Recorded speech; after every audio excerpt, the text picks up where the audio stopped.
Shouldn't it be Friday Facky? Hey, Mojo! I'd love to Friday Facts.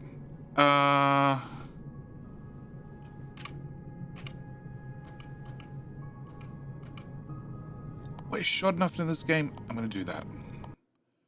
Yep, that makes life easy. Okay, Friday Facts. Discord. There's a Mojo somewhere.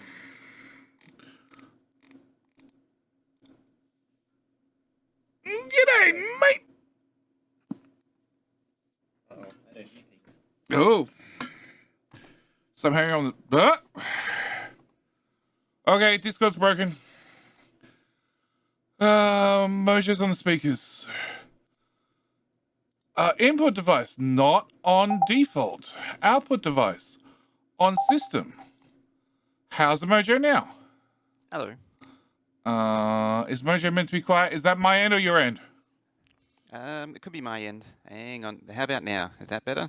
How about now? Yeah, they're there. Yeah, they're about there. There. Right there. Oh, well, that's too loud. There's actually going red. Hang on. There we go. A little bit less. There. I can just. What we'll do is we'll just keep both pressing buttons and turning, and then we'll just be forever going round in circles. See, what happens? I record the Friday Facts, and then it goes in the editing software. And Mojo started off like when we started redoing the Friday Facts. Mojo got like a 3 decibel boost. And then I think the last Friday Facts, he got a -5 decibel boost. So I'm on a different PC today, so it's going to be completely different. Oh, awesome. Yes. Why are you on a different... Another... Hang on. Mojo. Yes. You have the PC that you're looking at... Yes. does not do Discord. A different PC does Discord normally, right? Stream PC does Discord. Okay. And so I'm plugged into my main PC at the minute, which doesn't do the Discord voice. So I had to change all the plugs over to make it do the Discord voice. So normally he plugs into the stream PC, which just, has a capture card that captures the stream. Yeah, it has the video capture card, it has the audio interface that does all the audio interfacey things. And it sometimes crashes, right? Sometimes. It's rare these days. It's rarer these days, don't you mean? It's rarer. I mean, for a PC that I bought in 2010 or 2011 and is missing half of its RAM, it's doing all right. It's got more stable as more parts have been removed. Okay. It sits at like 50% CPU usage when streaming. Okay. At the main PC, you can't do stream and game? I used to do it that way, but now I can't because everything's out of date. What do you mean everything's out of date? Oh, the OBS is ancient now. Hasn't been updated in like 2 years. Updated? Oh my god. And all the scenes are different. I'm going to copy everything. Copy and paste! It's effort. And copy and pasting never works. It depends. Do you have OBS running in portable mode? No. Okay, so if you've got it running in portable mode, copy and paste does work. This mode runs in portable mode. Usually it breaks the file links. No. Usually. No. Portable mode means everything happens inside its own little folder. There's none of this. Actually obeys. It does what it promises. That's amazing. Oh yeah, there's none of this. We save your settings in the app data folder, program files, your username, something. No. Or it saves it in your user home directory and then .something folder. Yeah, no, it doesn't do that. Ninja Monkey, you haven't played Factorio in ages. I only play for community maps now, and the C-Bus. And the community maps involve explosions and friends that are not set to 10 out of 10. They're set to like 15 to 35, somewhere in that sort of vicinity. And then to make things more interesting, we've now updated our corpses because we got sick of the 15-minute timeout on the corpses. So corpses no longer time out. When they die, they immediately get up and they start running around the map. trying to kill you. Carrying all your loot. Oh, your loot comes home. Yeah, your loot comes back to you, yeah. Yeah. What's the issue? But because Muppets eventually said that they're going to fire your own weapons back at you. Sounds legit. 20,000 GDT now, going for the 100k from last time you explained. Yeah, 20k, you can ask chat, 20k will not last you long. 100k, maybe one stream, maybe two. Yeah, Fox doesn't spend because there's a redeem there. What's the redeem called, Fox? Bad Fox? I think Bad Fox teleports Fox to me. Yeah. Yeah. Didn't you get like 3 times the rate? Huh? It gets as a moderator, it gets like 3 times the rate or something. Do they? I don't think there's any perks anymore. I know subs used to get a bonus, but I think that's been wiped out as well. Oh no, I'm thinking of the Streamlabs one. Oh, okay. As a custom rate. Okay. I don't. The Twitch one's so irrelevant.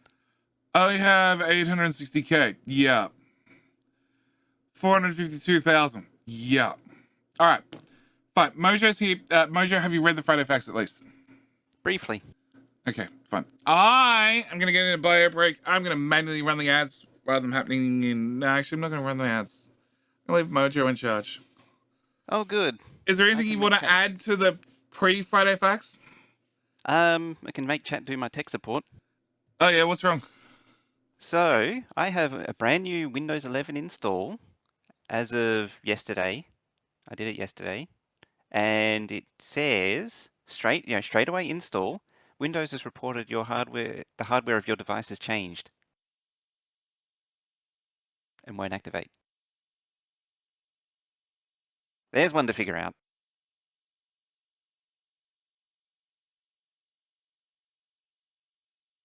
How does a clean install? Keep in mind, I didn't put the product key in when it asked you to, because I never do. How can it have a hardware change if it's brand new?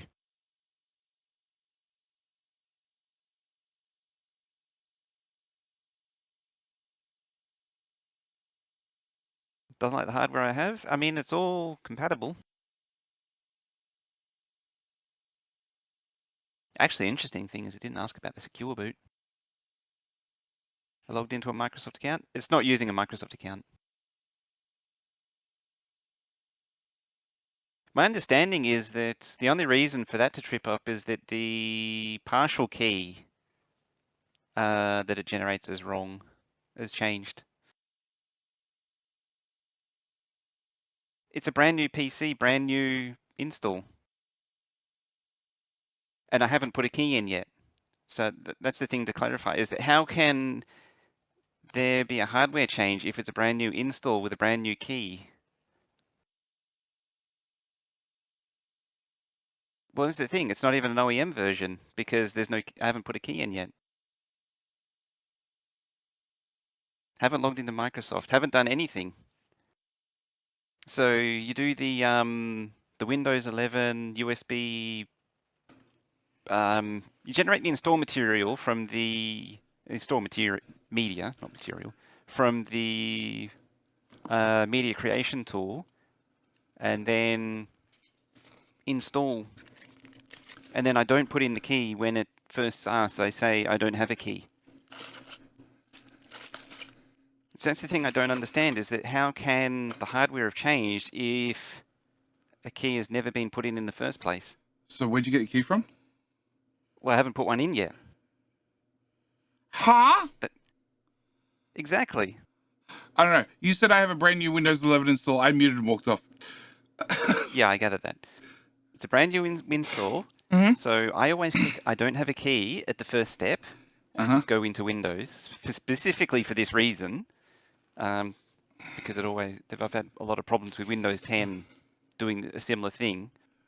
And yeah, so there's no key. There's only when you get to that first step, it does generate a partial key, which can cause a mismatch, but it shouldn't. Like, you should be able to reset it.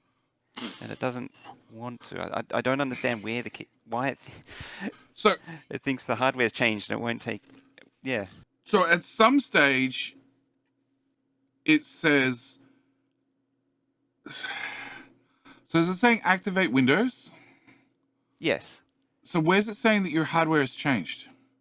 In the system and activation in control panel. What if that's Activation state not active. Windows reported the hardware of your device has changed. oh, punching your key anyway.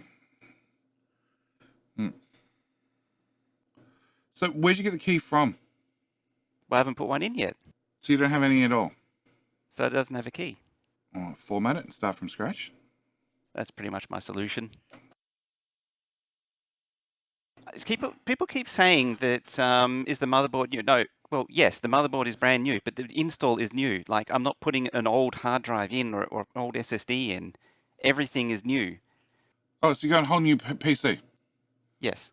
Okay. Try sysprep before reinstalling. SLM manager, yeah, blah blah blah. Put key here. Yeah, but that actually puts in your key. No, I would, if it's doing something weird and you're not even at the stage of putting in a key, just wipe the whole thing and start from scratch.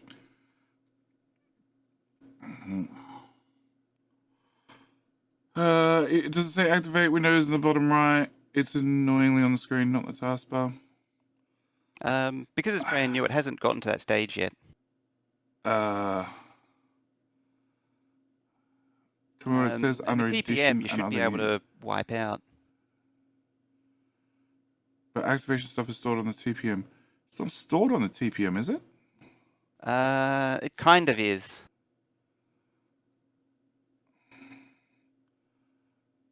If you've got a brand new legit 11 key from Microsoft, then you shouldn't have an issue. Like the key that I had an issue with was a Windows 7 key, Windows 8 key, Windows 8 key that somebody had upgraded to Windows 10 and then sold as a Windows 10 key. And I bought it as Windows 10, which was fine until I did a motherboard BIOS update and then Windows had shut down the Windows 7 servers, like update, Windows 7 activation servers like 2 weeks beforehand. So my machine's like, oh, you've got to change. I'm like, yeah, update the fucking BIOS. Well, that's changed and that's too much, so you got to reactivate. And then after so much screwing around, it's like, oh no, you've got a Windows 7 key that was upgraded to Windows 10. And Microsoft's telling me that if I go to the retailer will give me a free Windows 10 key. I'm like, yeah, that's not how life works, Microsoft. Yeah, no. They're so geared up towards it being What, like a TM Surface keys? or a Oh, in laptop. BIOS? I didn't know TPM kept keys in BIOS. I didn't know TMP kept anything. I didn't think it actually kept the key.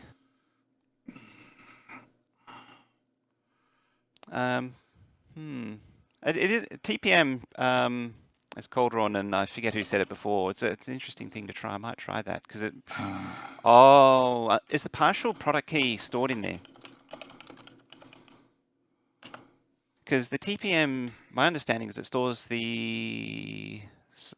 some private hashes.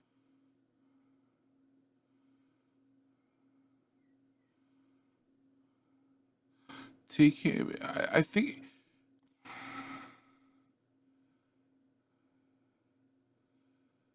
So, where was it? I don't know if it actually stores anything. I'm pretty sure it only stores the private part of public keys, and it's not exclusively Windows. It's anything that needs to be cryptographically secure.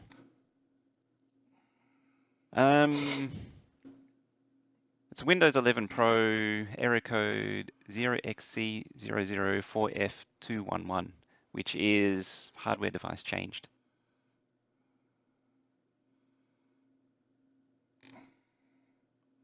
No product key found. So that's the funny thing is that because I haven't actually put a key in yet, or I didn't put a key in when I installed it, is that there shouldn't be a hardware change.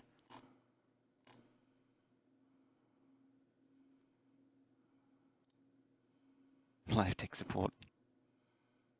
No, change the stream to something else. No.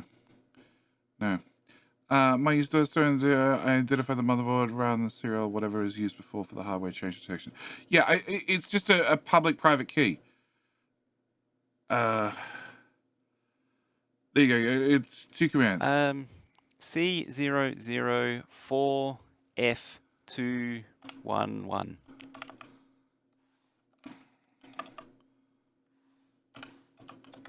That one? Yeah, it should say hardware changed. After. Yeah, it looks like there's a hardware change. Platform identification. Not sure about this. I'm going to choose to store in there. But I listened to LTO King here. So I actually did the XPR already. Interesting that it doesn't reset the thingy.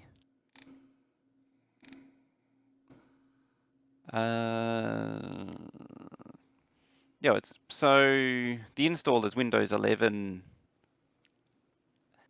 Well, it's a Windows 11 Pro activation state not active. There's the error code, change product key, get help, get one from the Microsoft Store, and product key not found. Yeah, I would be like. I haven't installed anything yet. I haven't spent hours configuring the PC. I would format and start from scratch. Now, the interesting thing here is the DLV is software licensing version 10.0.22 yada yada. Product key not found. Actually, I would reset the BIOS. I'd reset the BIOS. I'd update the BIOS. Then reset the BIOS for good measure. Then I'd wipe the hard drive. It's a bug me message. Activate. Yeah, I think so.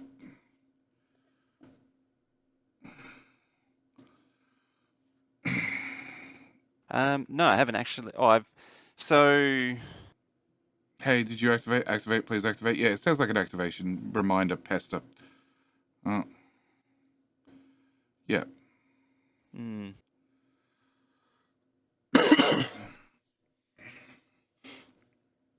That is the wrong. Well, normally you just put in the key and it goes away. It's just that now it's. I don't understand why it's saying the hardware's changed though, because it's brand new. Hang on, is the Gigabyte which brand motherboard? MSI. Okay, you need to go into BIOS.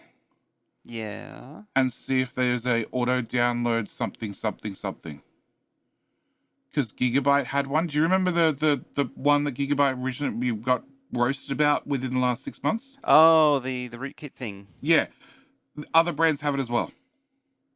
Oh. So they might have gone and updated your BIOS between reboots and not told you about it. Oh, that would change the product, the partial key. Yep. Oh. Yeah, that means reinstall, basically. Unless there's a way to reset the partial key. No, just reinstall. It's quicker. Yeah, reinstall. If Microsoft's account was used, progress is paired with the account and the machine, paired with the motherboard. No, if a Microsoft account was used, it's paired with the account. All right. So it's paired with the account. So you can actually deactivate from one machine and activate to another machine if your license supports that. If it's an OEM, it doesn't support that. All right. I think I mentioned this before. My key's not OEM. It's kind of special. Education.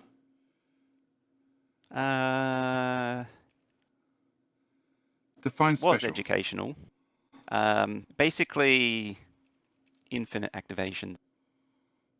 Yeah, under what licensing for Microsoft? You got to remember, I did retail for years. I what were they called? The Maps packs?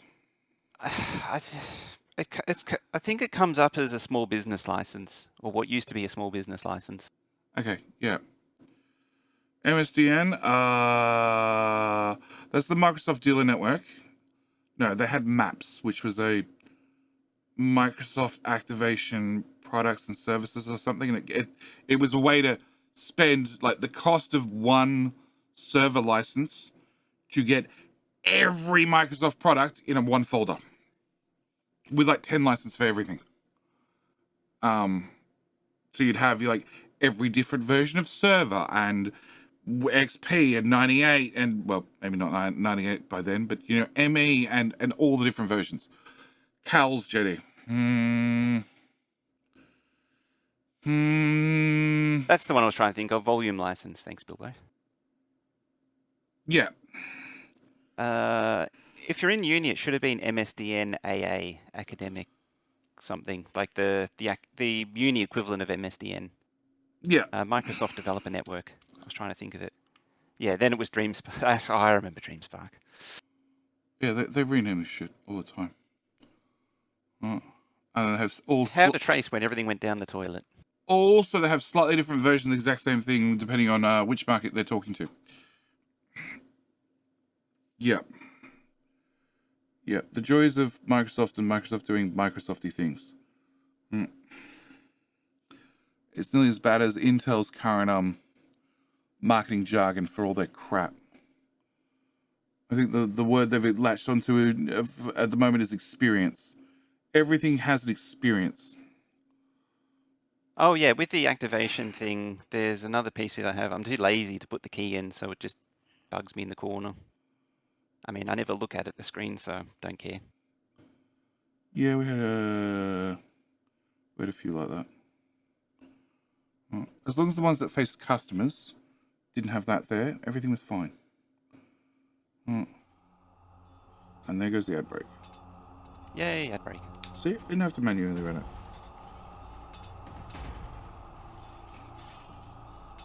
Oh. Apparently I'm actually seeing an ad break. Oh, nice.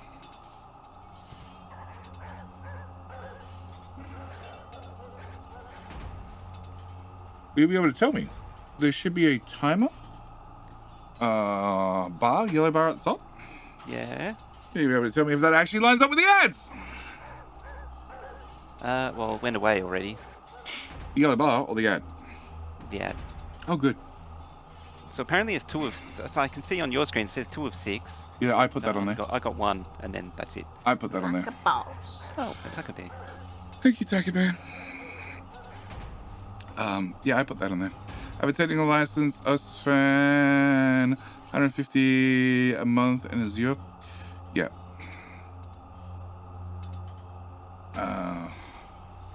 Very client, Avactor, it just bugged me on UI. On the user screen, it's click through it and fade a bit there. When you look at the corner and use it, you'll never notice.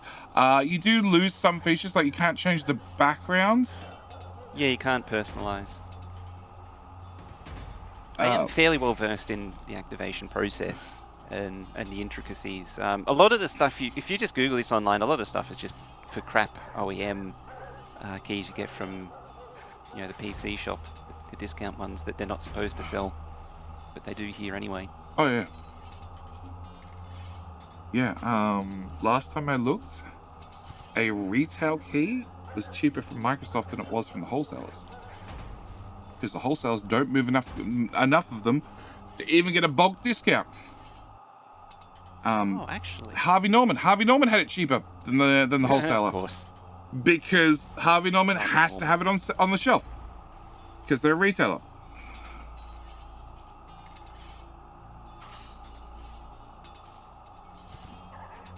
JB Hi-Fi didn't stock it at all. Yeah, of course. Because even though they're a retailer, they don't do PCs a whole lot. They do OEM PCs, but not PCs. I just realized something funny.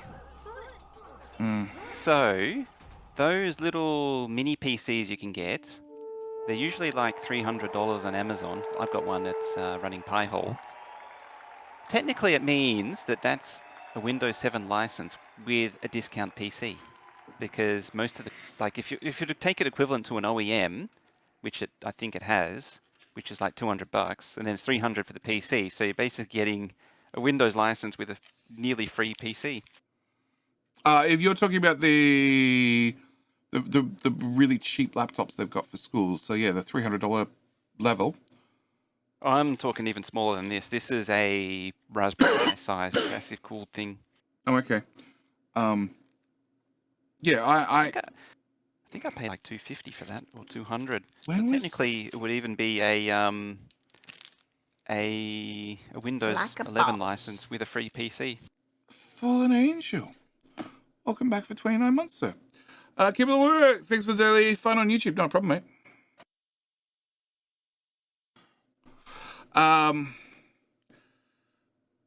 Yes, I'm trying to think. So I remember at one stage OEM copies were $220, was the cheapest we could sell them for, and a HP laptop for school was like $250.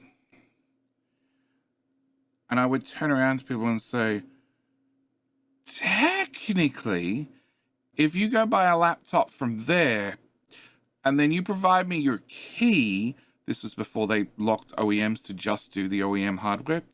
I missed those days. Then, Story time. I could use your key to do an install on your brand new PC, and you basically score a laptop for $30. Yep. So, I mean, I'm not the first person to think of this, and a lot of the Chinese, well, for lack of a better term, there was a lot of Chinese-specific retailers here. They were run by like Chinese families that would sell cheap PCs, and with Windows XP pre-installed. And what you would do is you'd find like an old, so places like Commonwealth Bank, I think Melbourne Uni was another source of these. They had these Compaq and HP D5, Compaq D5, D5D, HP 510C. Commonwealth Bank had over 40,000 of those bloody things. Because they used a volume license, the little Windows XP sticker on all of those machines were never used. So if you had a hot air gun and some patience, you could spatula off the Windows XP key and then just stick it moved on it another to the PC. next one. Yeah. Yep. And Yeah. I used to see a lot of mid-2000s beige boxes coming from those retailers where it was like, you can even see like the Compaq name on it. Yeah. But it's fully activated and everything. Yeah, it's fully activated with a legit key.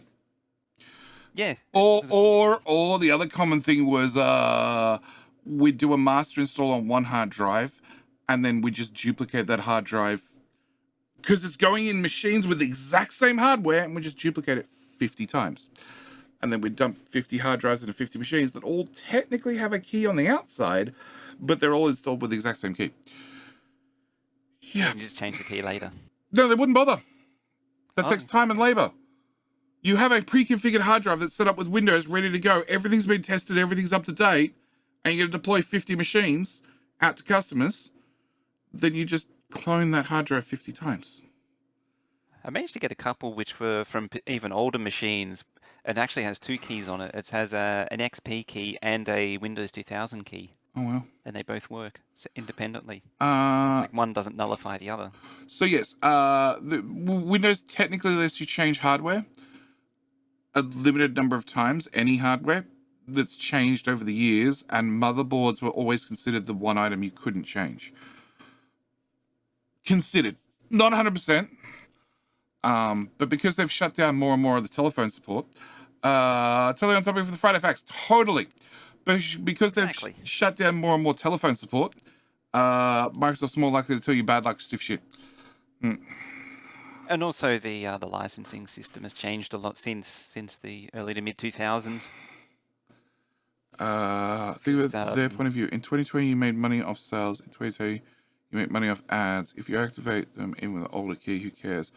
Because it gets you in the long run to buy apps, continue for years. Again, save you ads. Well, this is why I've turned off all that shit. It's also why I'm still running on 10.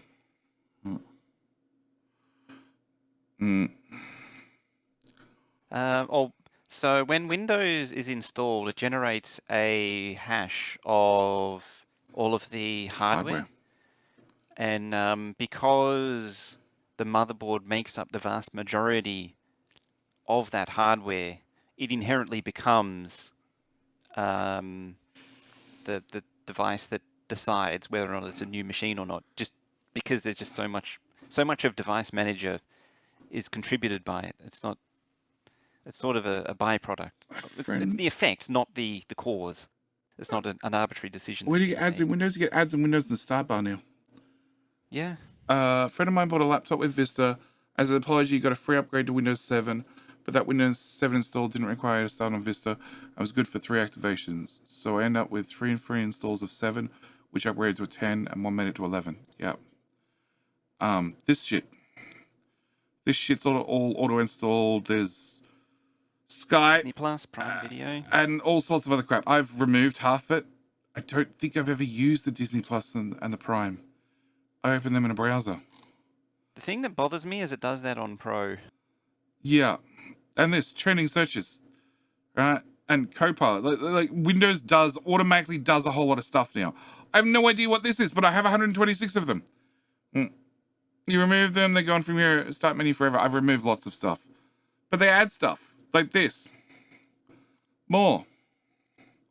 They add things. They change things. You're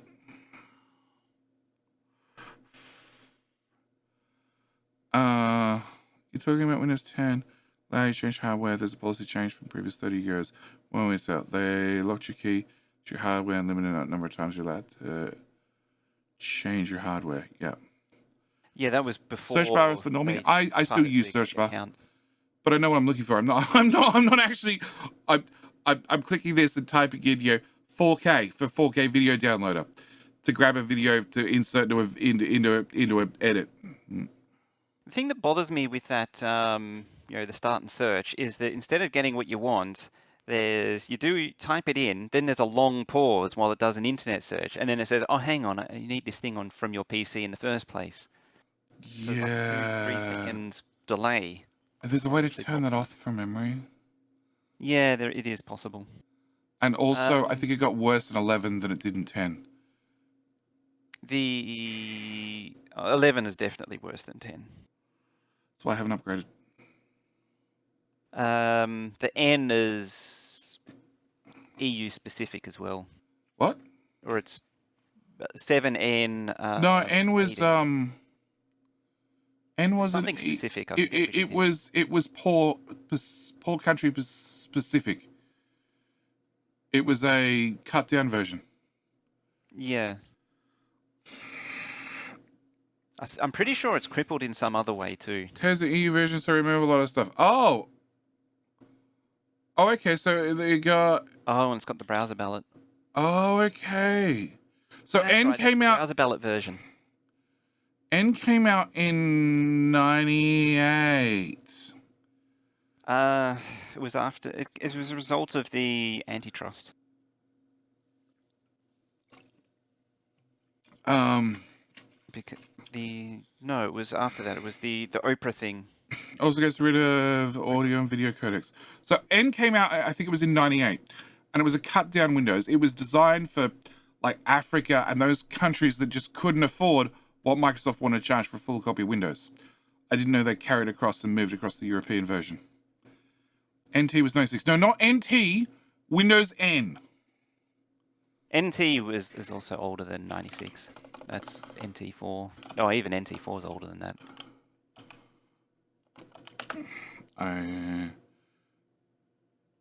Yeah, it's going to be corrupted by now.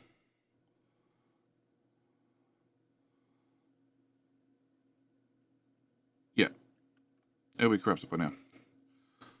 I miss Windows 2K. Windows ME. Windows ME was all about ME. Right? NT 3.51 released in 95. 3.51. I don't know why we're rattling off all the versions. Yeah, I don't care. Sure, whatever.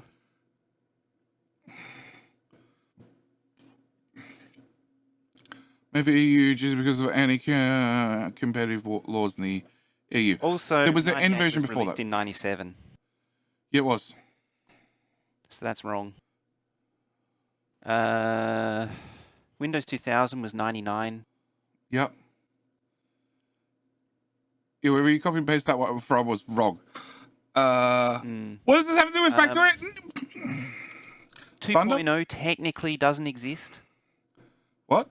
It's either there's the pre 3.0 versions. Things get weird.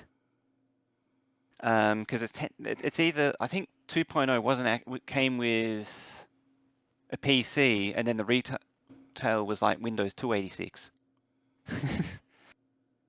Go off the Windows update, or Windows website. Windows website's wrong. There was also Windows 386, which was also Windows 2. Yep, Windows website was wrong. We didn't get our pirate copy still 3. Yeah. I only have to stay on track when I swap to the Friday Facts scene, and then we do the Friday Facts. Prior to that, we can go all over the place. Like, this is by Pratt, which is a whole new person for Woo. Again. Yeah. Yep, and they added the recipe book. Out of nowhere. And it's not quite as good, as far as I can tell, as the recipe book from Captain Mystery. It's better. I'm pretty sure ME was also released in 99. ME was not in 99. I was using it in 99. Because the reason I remember that was I remember someone saying how great it was when I was checking out a computer swap meet. I was using it in 99. In Camberwell, that's right. I was using it in 99, and Windows ME came out. Windows ME came out with the functionality to add the Windows Media Player, Media Controller, Media Center. Oh, hang on. There's not even Windows Media Center Edition in that list. Where's Windows Media Center Edition? Oh, yeah. Which is in 98.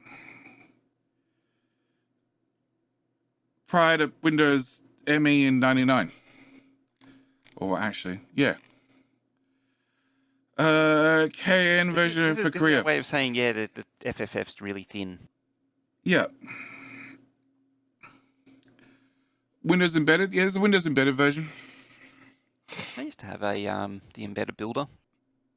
So, I got hold and I set up Windows Media Center Edition and got TV tuner cards to try and work for it.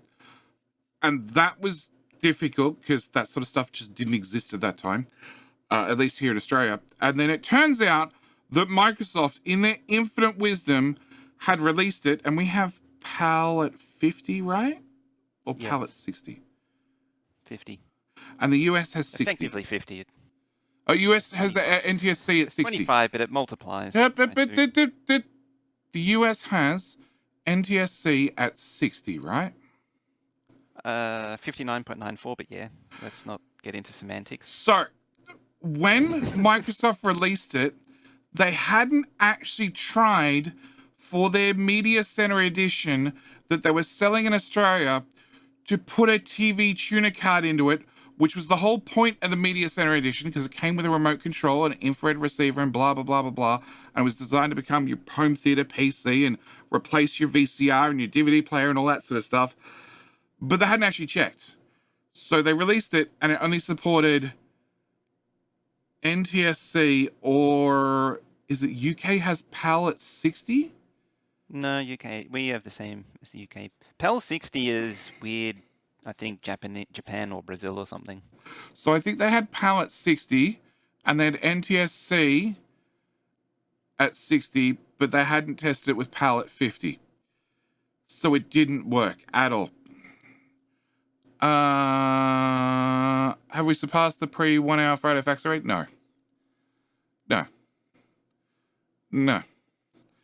The funny thing is, in the 90s, if you you had a completely different experience if you were using NT over 95, 311 or 3.1. Oh yeah. And 95 and 98. Yeah, it didn't crash. It was a dream. And it worked. It just worked. Old people being angry and nostalgic. Remembering when Windows did as it was told. Yeah, that's really all it is when your operating system did what you told it to and it didn't try to do everything Yeah. for you. And like finding out that to access a power setting that should be available to you if you wish to turn off like the boosting of your Intel CPU above the core stock frequency, blah blah blah blah blah blah blah. You can't access that because Windows doesn't present those features unless you get a very long command and you run that in a command prompt to enable you to see the feature inside the Windows power management thing, which is already like 10 clicks deep. Most people don't even find the thing. But then if you go to the trouble to find the thing, it turns out you can't access the feature because they don't present it to you.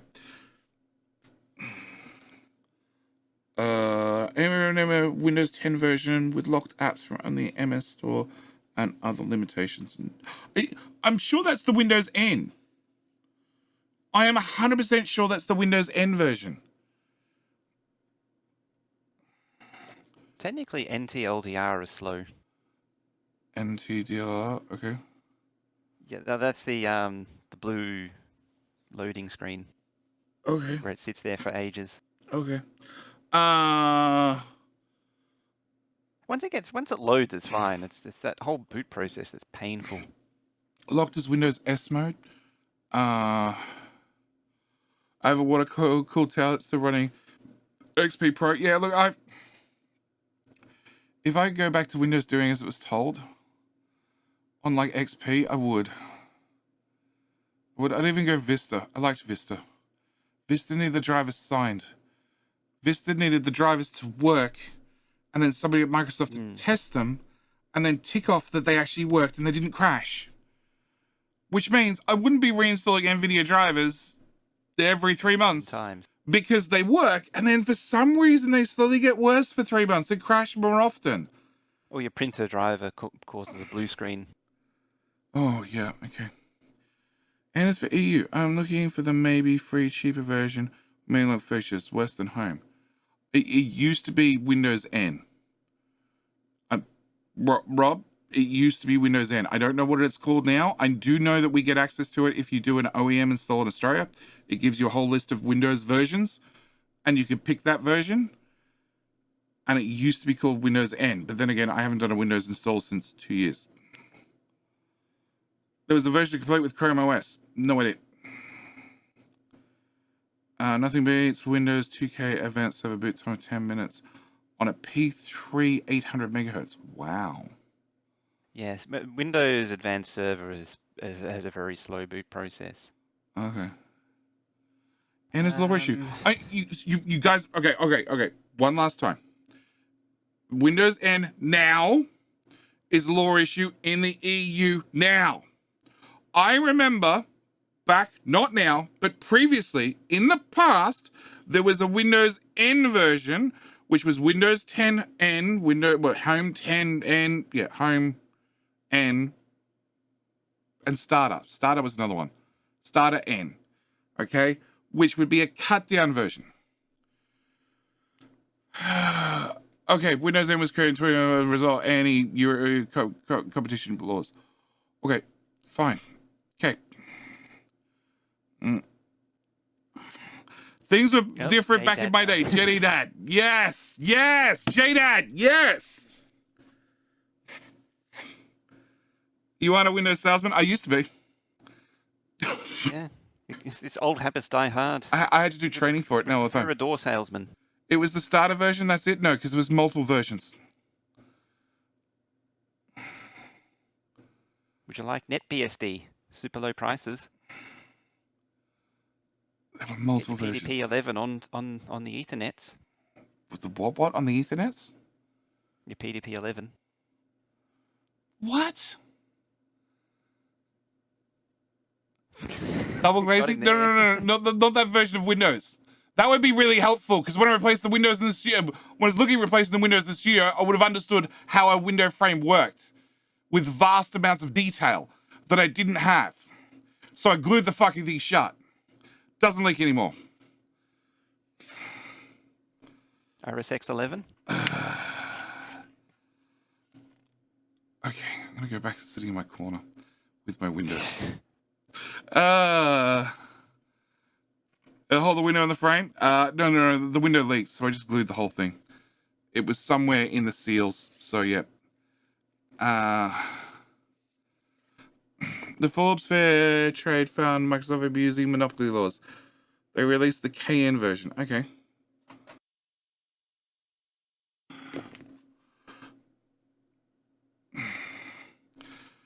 Yeah, Thunder. Trying to research on a computer the intricacies of how a window works on a computer using the search term Windows. Yeah, what's going on? We're talking about 25-year-old versions of Windows. We are KD3. The Dave Man. What did Dave Man said?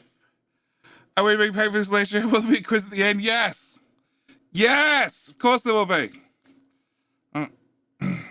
Wouldn't trust JD and make that quiz, it'd be fine. You just gotta get the same answers I do.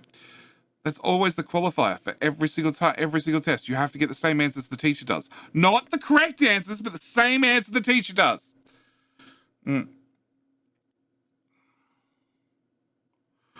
Blue plastic antique beauty. Mine were black. DOS 3.22 on black floppies.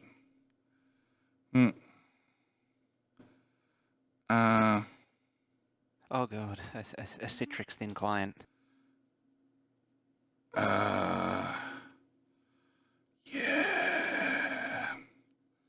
I wish I still Try had house them. window. A friend of mine gave Thunder, me a pair of gave thin up. clients ages ago.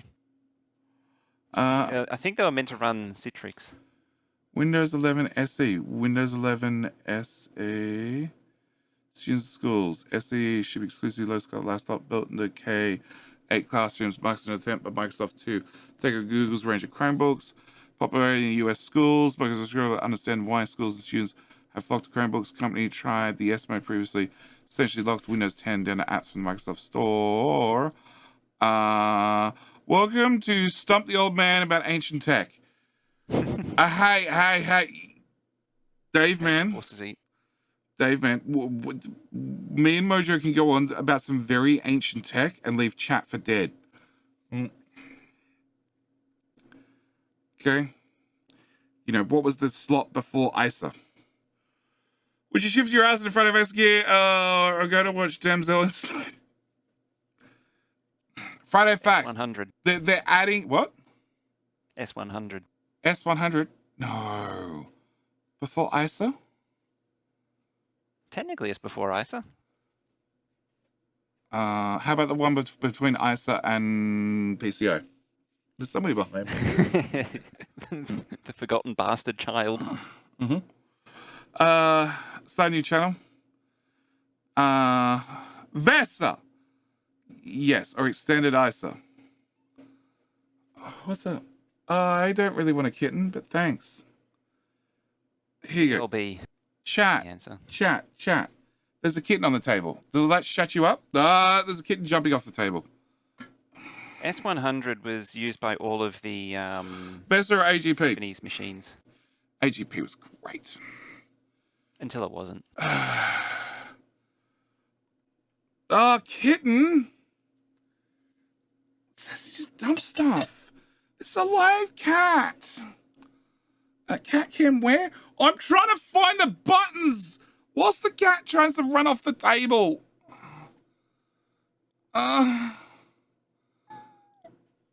The cat battered the button off. There it is. Battered the button off the table. That's what it was. There's the cat. Okay, there's a cat. Okay. Hi. Is that a key hanging on the wall? Yeah, it is. It's a caddy. It is a caddy. See? PCIe was before AGP. PCIe came later. Correct. PCIe replaced AGP. Hi. Suddenly I turn on the camera and you're going to stop running away. Or is it just I'm holding you in place? I think it's just I'm holding you in place. See? No. Yeah, Pats. No, no, no, no, no. Look how distinct her marks are on her leg. Jar Jar, no, Zaza, Zaza, like Zaza Binks. No, that's Jar Jar Binks. No, Zaza, Zaza Binks. Zaza Binks. Who was the one that's been in Cat Cam before? West dude, he's never here when the cat shows up. Ever. Zaza Bins. No, Zaza. No Jar Jar Bins. Zaza Binks. Zaza. Sit.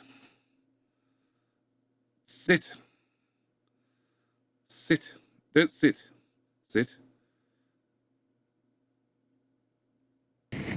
Yep. Sit. Nope. Sit. I know, she's standing right there staring at you. Zaza Beans. Sure, Zaza Beans. Whatever. Okay, be happy, kitten. Please. She'll take you away in like 2 minutes. And then we'll do a Friday Facts. I'm about to be picked up. Are you? To go where? The boys have a birthday party. Oh, okay. It's Jar Jar forever now? No, Zaza. How dare you give me orders, you human servant? No.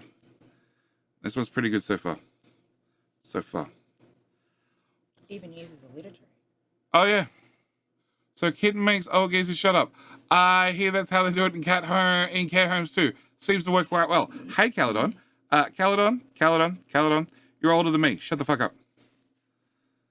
I meant that politely. Please shut the fuck up. Caledon or Celeron? No. Cal-Edon.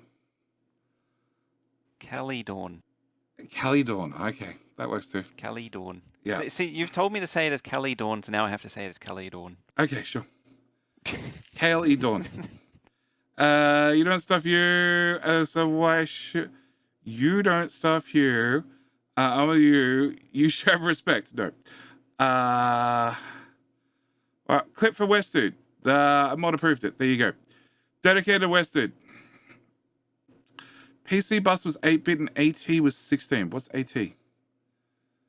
That's the machine that came after the original IBM PC. Huh? It was the Yeah, what the... 5150, then the... Huh? Or was it the XT, then the AT? Was it AT, XT, or XT, AT? I don't remember. I don't care. I don't care enough to remember. Oh, okay. They're all basically... They're all the same and they're all terrible. I like to have to moderate and allow my own message. Stay.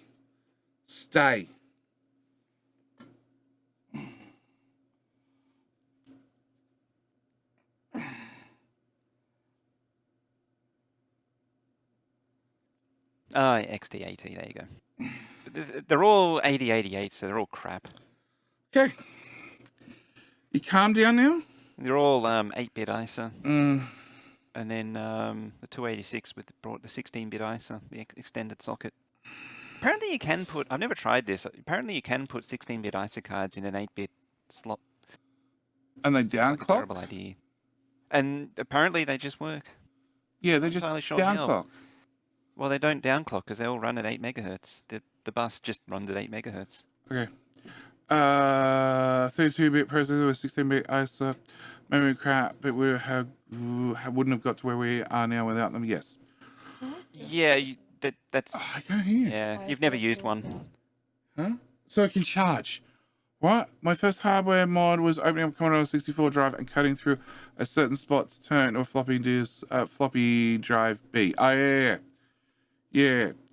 All right, here, have this. Commodore 64 and turning it into floppy drive B? Yeah, I think it had a hardware bit of plastic on the inside. No, but drive B doesn't make any sense for Commodore 64 because the IEC bus was like a SCSI bus. I love you too. Unless you Bye-bye. mean you're cutting the tracks, because the oldest versions of that drive had tracks that you could cut to change the ID from like 8 to 9 or anywhere from like 8 to 11. I like how we're inching closer. to the Friday facts. Yeah, kitten's gone. Drives are primary by default and separated trace on the board made it a secondary drive. Oh, okay. And then we invented jumpers. That made life so much easier. Yeah, the later ones had dip switches, so you could change the ID to 9.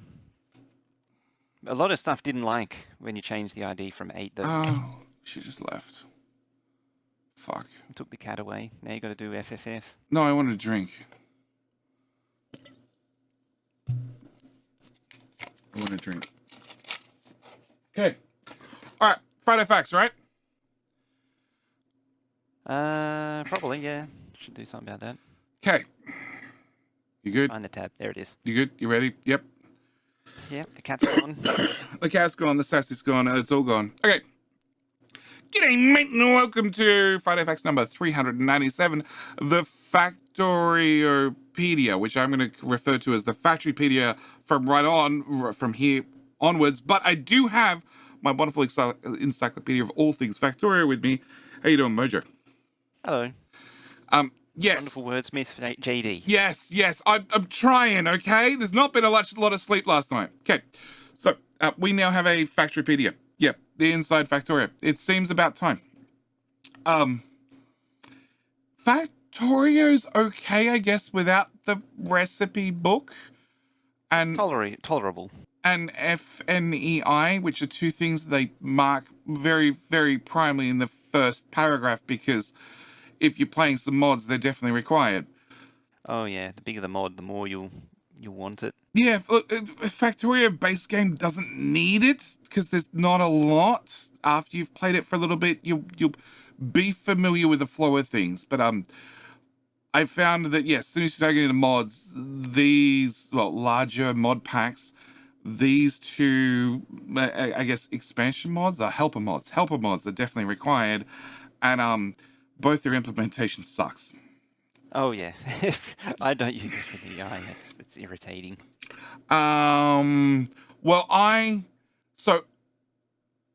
Factorio compared to Capital Industry. Capital Industry has a recipe book and it's had a recipe book right from the start. And the recipe book in Capital Industry is amazing. The fact that you can pick any item and you can left click and right click to go forward or backward, to go up or down the tech tree, left or right, follow a single item from how do I get it to start with, and then what does it go into, all the way back to, okay, so I got oxygen. What can I mix oxygen with? I can mix it with nitrogen. How do I get nitrogen? Oh, okay. If I get oxygen and nitrogen together, I can make this or whatever it happens to be. It's a very, very good implementation. And it looks like, finally, Factorio is going to get like something similar. Hopefully. I was actually trying to remember if it was Captain of Industry or Desynced, which had the same sort of thing going on. Captain of Industry has a very good one. Desynced shows the. I remember now it was because I was thinking about this hours ago. It shows the entire chain and the equivalent timings of everything, but it doesn't give you the full book like you do in Captive Industry. So what do you mean? The equivalent timings are Desynced? As in the craft times of everything that's needed to go in.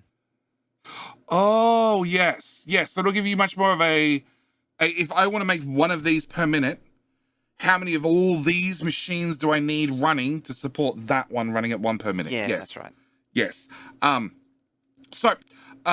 Yes, it's Desynced helps if you want to have the ratios at the same time, but it doesn't really do a recipe book, more like a how to build to a ratio book.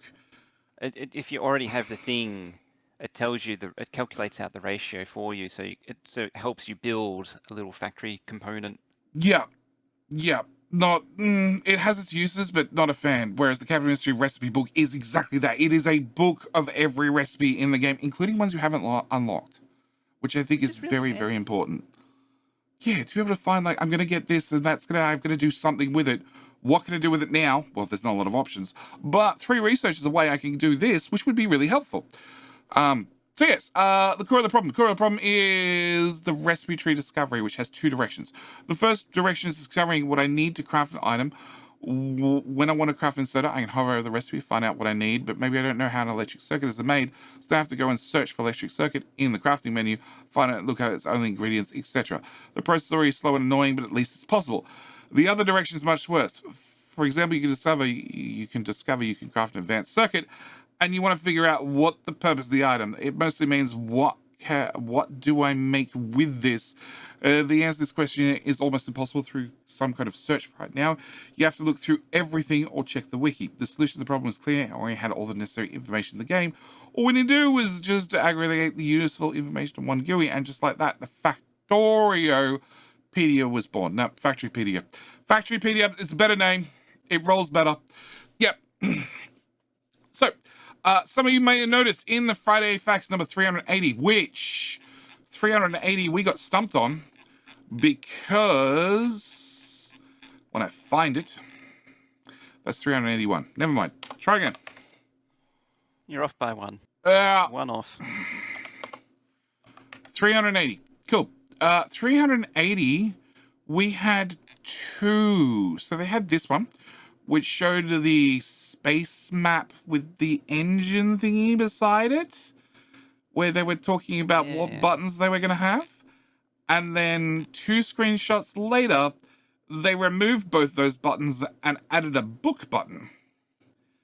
And we had no idea what the book button was. Turns out the book button is the Factorypedia. Yep. So, the Factorypedia, you can see the problem is solved with the advanced circuit. Not only shows you all the ingredients in which you can directly browse, also shows you a list of all the recipes that use this ingredient. Also provides a quick reference to the technology needed to unlock the recipe, so you can quickly take a look at how to get there. So, yes, you can see what the ingredients are to make a red circuit, and you can see all the different places a red circuit can go.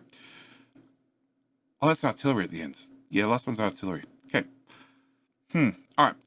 Also, probably just as importantly, on the left-hand side, you'll actually see the order things appear in the crafting menu, which is probably not so important for Factorio base game.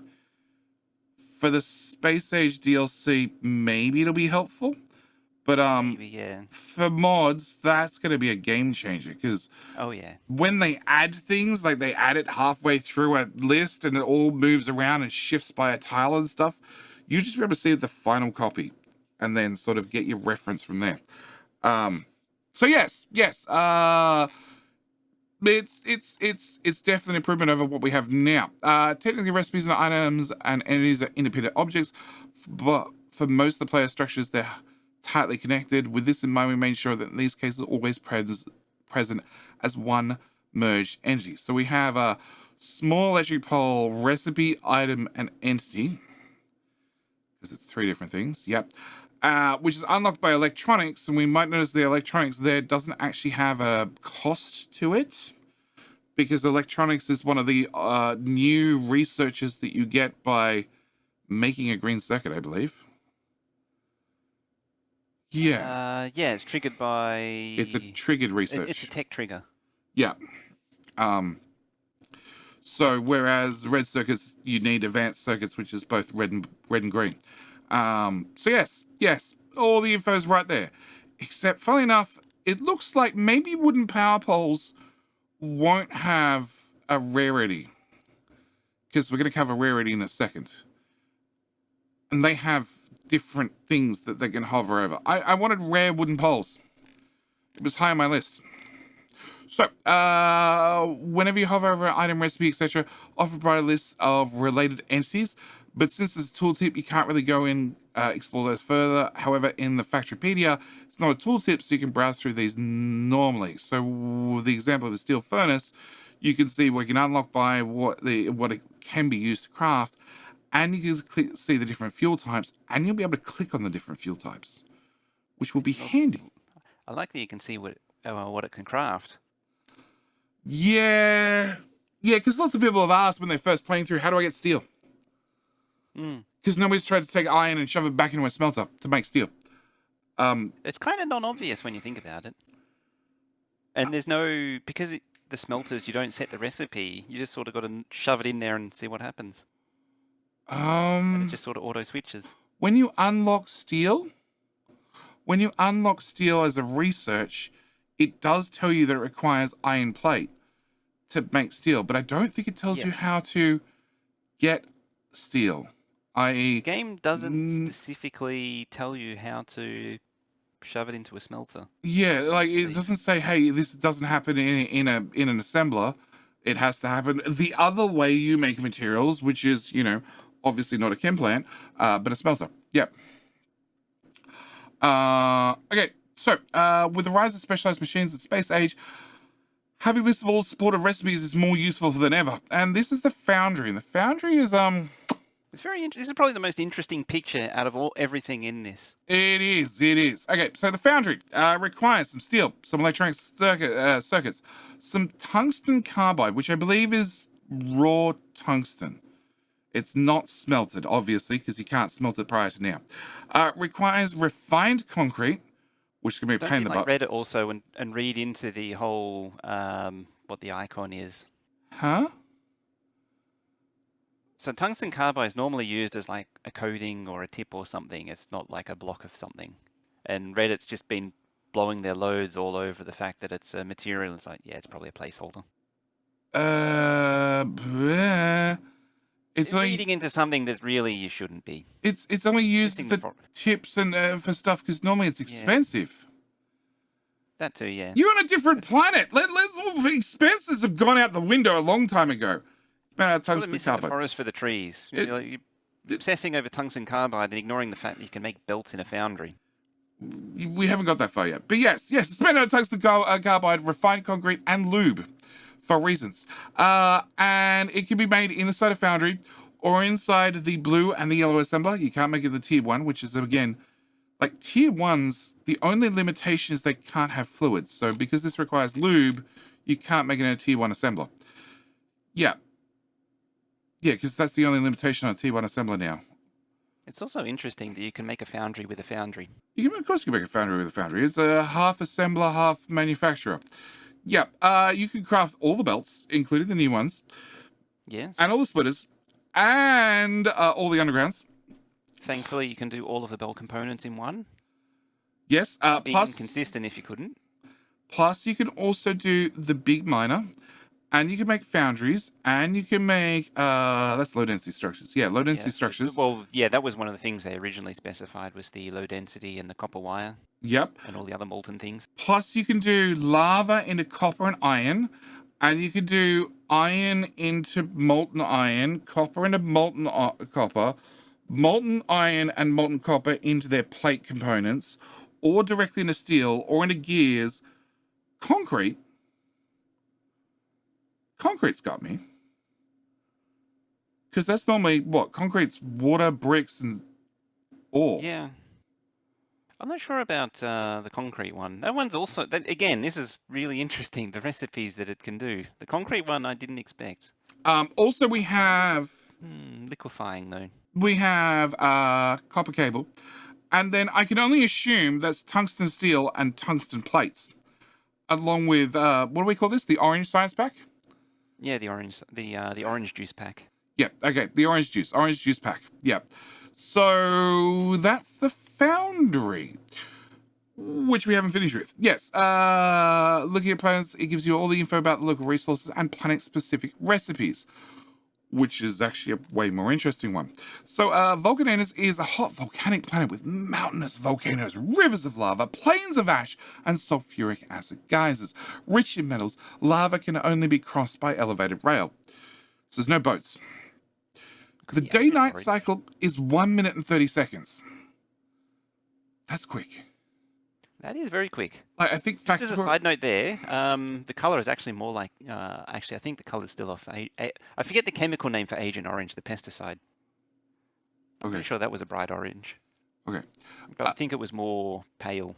I think the day-night cycle... Don't ask me how I know. The day-night cycle in Factorio is like 15 minutes from memory? Full cycle's like 15 minutes, yeah, and then it's like 7 minutes of dark. I think the darkness is way less. Yeah, I think you're right. Yeah, I think darkness is like a couple of minutes. Gravity, 40 meters per second squared. So that's 4 times Narvis gravity, assuming Narvis is built on Earth with a gravity of 1g. Magnetic field of 25%. Have no idea what impact that's going to make. Pressure of 4 times normal. Solar power in the atmosphere of 400%. That's a nice bonus. Evolution factor of 0, which I'm going to take that as the biters, the lava biters don't get a evolution bonus. Agreed? No, don't agree? What? Evolution factor. Sorry? Ah. See, if it was evolution factor of 2, that would be like they evolve twice as fast. Yeah. So I'm going to go with there's no bonus whatsoever. Not that there's no biters, there's just no bonus. So it's just a parameter that exists. Yeah. We have robot energy usage of 1 time, so it's not gonna be any more expensive to have personal robots or any other type of robots. And solar power in space is 600%. Connections. So I'm gonna go with the top left one. So we have Vulcanus connecting to 2 other planets. I'm gonna go with the first one is Narvis, Yeah. and then I'm gonna go with the other one. I think is the Australian planet. Yeah, that's possibly a swampy sort of one. It's the one with Australia on it. It's going to be full of friends. All the friends. All the friends. As an Australian, I endorse this. It has to have all the friends.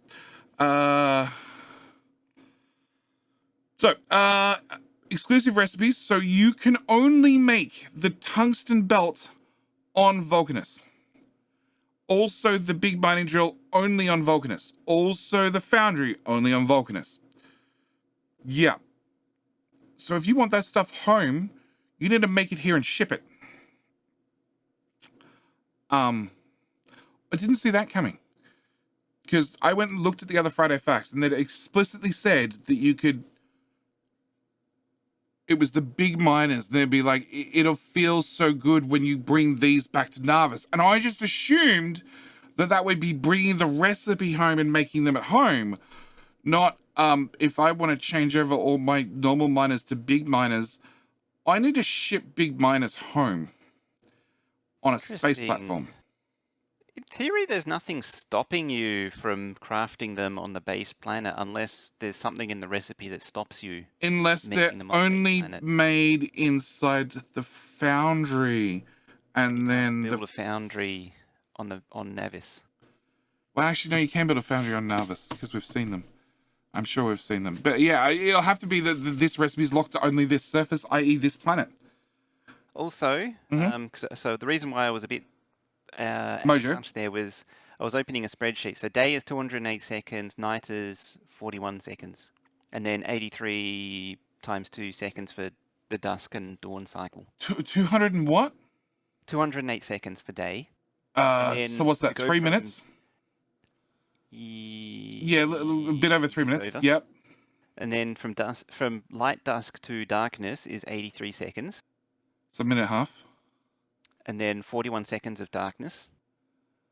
Oh, okay. So the dark section. So dark section is only like a minute long. Not even a minute long. Yeah. And then 83 seconds to go from darkness to light again. 416.667 seconds. I've been omitting the point as well before anyone shakes their fist. So we have 3 minutes worth of light, and then a minute worth of darkness, and about 40 seconds of it getting darker and then getting lighter. 40 seconds, probably 60 seconds of noticeable transition. Roughly, yeah. Yeah, roughly. So this is going to be a minute and a half.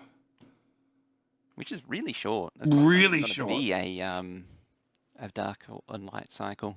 It means like darkness is going to be like 10 seconds?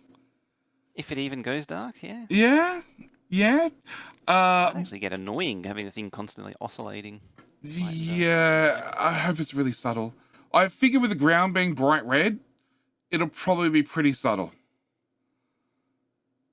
Yeah, and that's probably why they can do it. Because it's going to be a well-lit natural environment no matter what. But then again, anybody who fills their factory full of lights, those lights are going to be flicking on for 10 seconds every 90. Yep. Okay. Back to exclusive recipes. Also, this science pack. This science pack can only be made on this planet, and this is something the devs already said that the science packs you're gonna have to make on the planet that you discover them on. That's the only place you can make them. So, yeah. Your foundry, your big mining drill, also your good belts are only gonna be made on that factory on Vulcanaeus. Also the magic acid recipe, but who cares? That's just how you're gonna get acid on Well, that you planet. find it on the ground. Yeah, but we already worked out you had to take the acid from the geysers and then neutralize it with the calcium or Oh, with something. the calcium. But it has coal, it has calcium, it has titanium, it has trees that never go out of, well, never stop burning. It has normal trees, it has rocks everywhere. It has more calcium. It has more trees that never stop burning. It has, I have no idea what the white thing is with the bright yellow things. Fire. It might be. It might just possibly refer to lava, but the other one could also refer to lava. No, the one beside that's lava. The Yeah. droplet is definitely lava. It has black cliffs, which are annoying. And the cliff circles that you could put a gun in. I don't know what the top left is. The bottom left. Sulfur deposit. Yeah. That'll be the acid geyser that you can. I thought the mine. acid geyser was with the sticky up thing with the yellow on top. I think that's just a terrain feature. That's a doodad. Okay.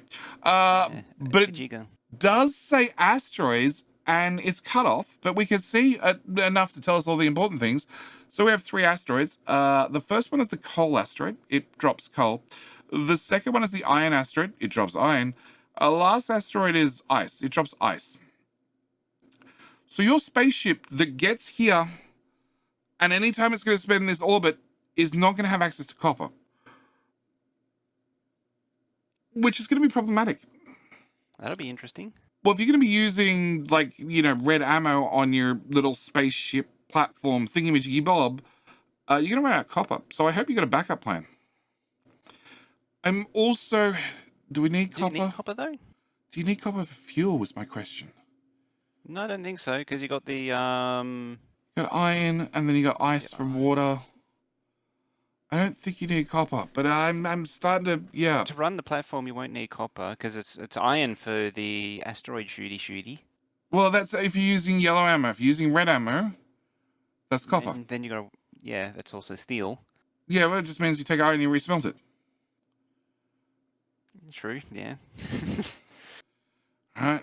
Yeah, we covered that earlier in the recipe thingy, Bob. It'll tell you how to do that now. I can't remember if fuel needed copper. I think it maybe just needed iron and ice.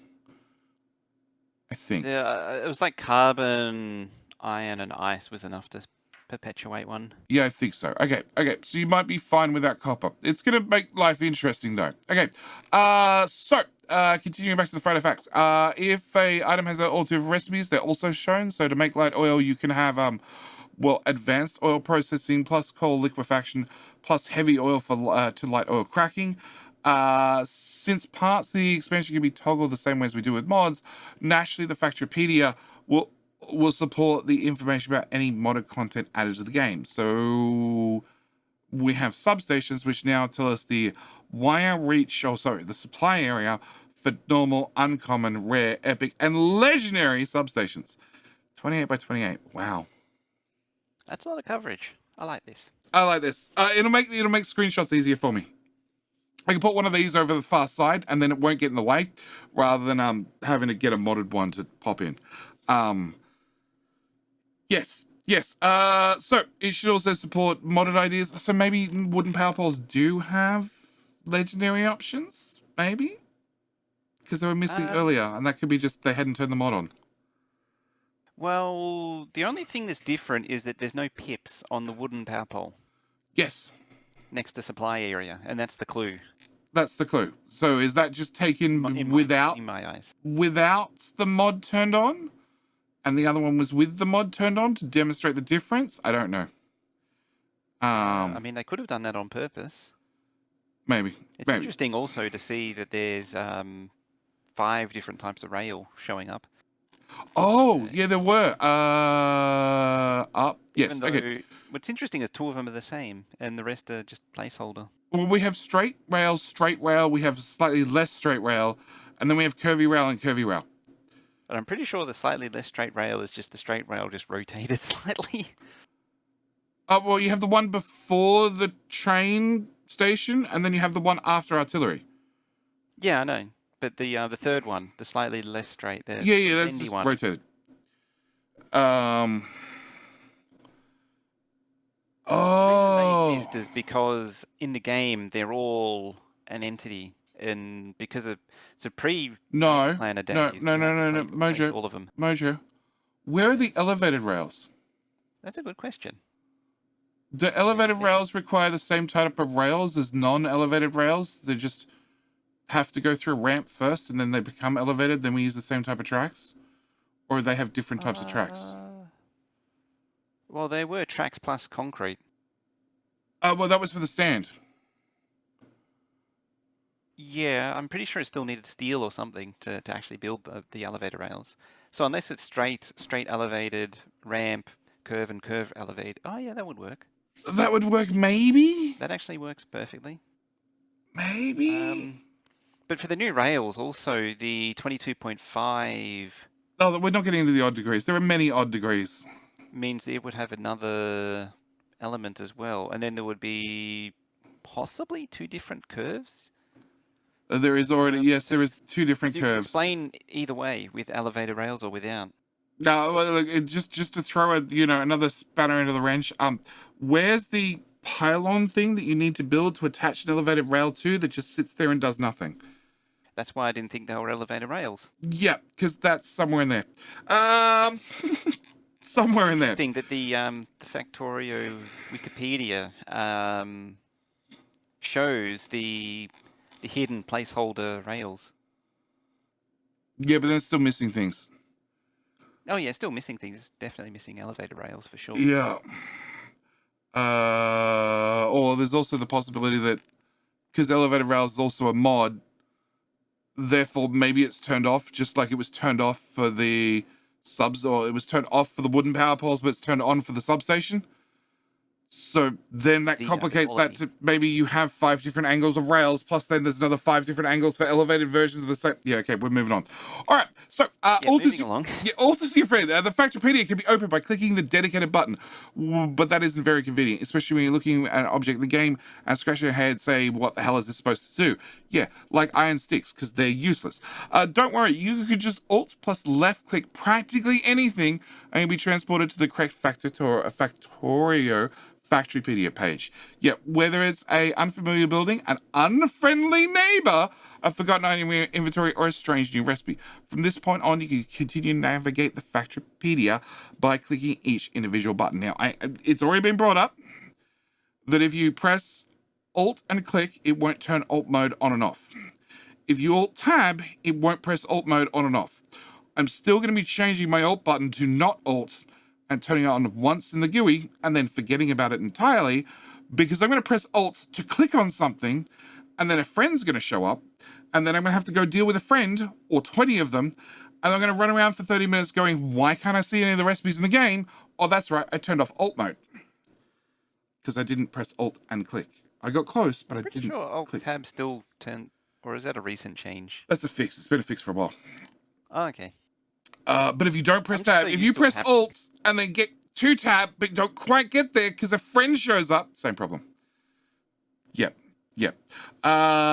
So we have a browse history also included. To wrap things up, I have to address the elephant in the room. The elephant in the room is the whole Friday Facts is written by Prad, who's a brand new person who's never written any other Friday Facts before. Someone we haven't seen before. Yep, that's the elephant in the room. Okay, back to the story. In the form of 2 arrows next to the search button. So when you bring up the Factorypedia, there's a search button, top right-hand corner. There's also 2 buttons beside it. When you navigate through the GUIs in the game, we store the history of what you had open. Then you can use the standard Alt plus left arrow and Alt plus right arrow on the keyboard, I assume, to go backwards or forwards, or the back forward buttons on the mouse, which is really handy if it goes with back and forward on the mouse. Interesting that they've actually used that. Well, back and forward on a mouse is just it's second nature if you're using it on web browsers all the time. So the fact that they're gonna Funny thing is, I've never been able to train myself to use those buttons. Oh, Mojo's a horrible person. Okay, The initial motivation with the system was the interactions with the multiple planets and remote view. The typical scenario is when you do something remotely on a different planet and then close the remote view and you just press the shortcut to return to where you left off immediately. This may feel like a little detail, but it's one of the many features we can't live without anymore. I don't get I don't get that last sentence paragraph at all. Yeah. I think that's it. We need to experience it to understand. Two scenarios when you do something remotely on a different planet and then close the remote view, you could just press the shortcut to return to where you left off. So if you're going through the Factorypedia, the Factorypedia is also the same GUI for the remote view. I don't understand. I don't get it. Remote view and yeah. Yep. The system extended over time. Have to see it, try it to understand it. Yeah, so the system was extended over time to include the Factorypedia, Technology GUI, Blueprint Library, Train Overview, and many others. So it looks like back and forward can be used on the Factorypedia, the Technology GUI, but I can't see, like, I can't see it being used on the Technology GUI at all. The Blueprint Library, sure, if you're browsing into a folder and then into a folder of a folder, and a folder of a folder of a folder. So I think they're talking about something else. Doing something on remote on a planet, and you close the remote view. You press the shortcut, and it remote views back to where you were. Oh. I was thinking about in context of the Factoriopedia, and then I was like, why would you want to close remote view and then open the thing with the same thing? But no. I think, yeah, not actually talking about the pedia. So, yeah, if you're doing remote view, you're working on the Narvis when you're on Vulcanus, and then you close the window, and then that was the last window you had open, so you go and change a recipe, deal with a friend, a neighbor, or whatever. In theory, you could press... back to the anus. Yeah, you will press the back button to open back up the remote view back to Narvis where you left it off. Okay, yeah, it makes sense. Yeah, that makes a lot more sense. Yeah, a lot more sense. Yeah. Okay. So I am waiting to see what this looks like in game, and this is one I'm like I said, after playing C Block, which is Bobs and Angels, which is super pleasant, and Tears and Suffering. Tears and Suffering. There's much tears and suffering. There's been much tears and suffering. There's much rage quitting. There's been much procrastination. There has been many streams uploaded to the secondary channel.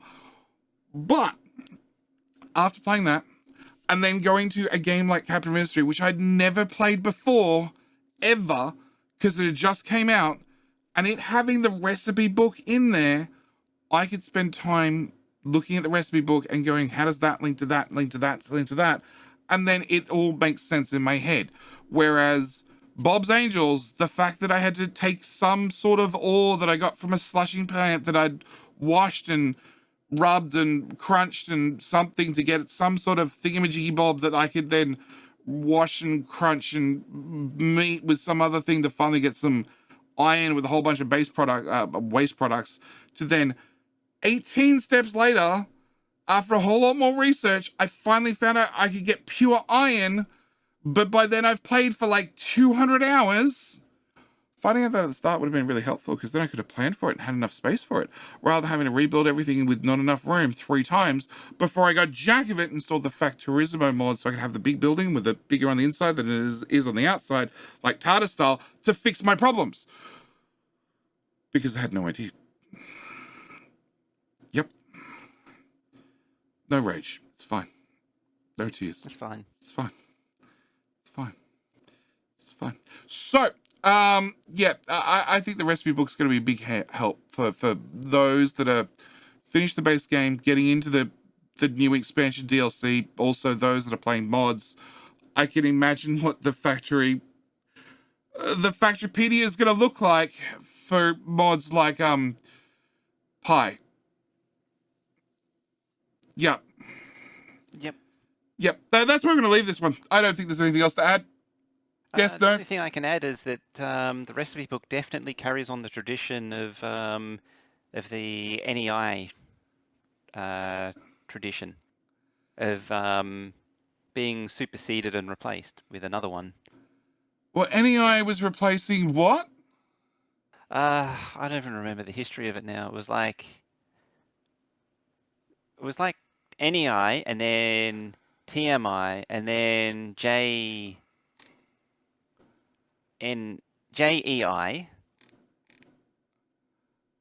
It was like every 6 months or a year. The I this can't is going remember what back many years, FNEI. in Minecraft. Is it like it was like not enough items was the first one, and then the creator gave up, and then there was too many items, TMI, Okay. and then there was just enough items, and then there was something else after that, and then something else after that, and yeah, so it goes on.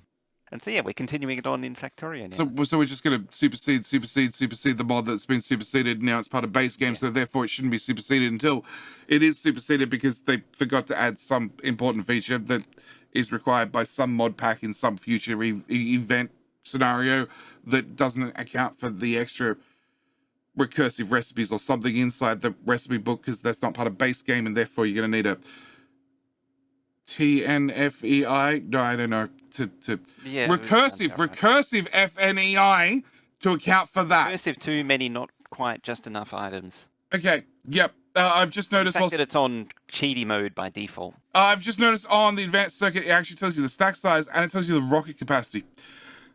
Yep. That's it. I'm done. All right. It's always nice in just enough items or too many items where you click on the thing, instead of seeing the recipe, it just gives you 64 of them. Oh god.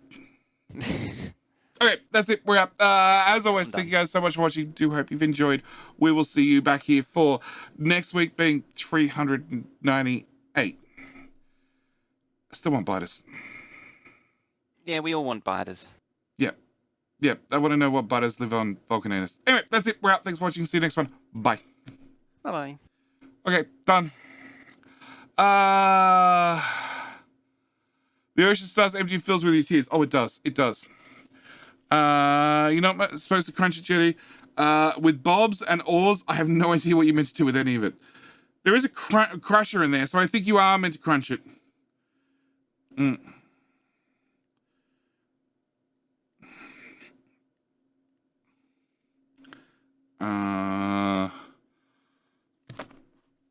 I can't imagine what it was like for your mother teaching you to chew your food. What? What? Thunder? What do you mean, Thunder? Any guys thought it was a Minecraft mod? I have no idea. I don't play Minecraft. And the amount of people say, oh, it's like Minecraft. So many things are like Minecraft. I have experienced that there is about like 30 things like Minecraft. Fun fact, NEI... Factorio is derived from Minecraft. NEI is also the Norwegian word for no. Oh.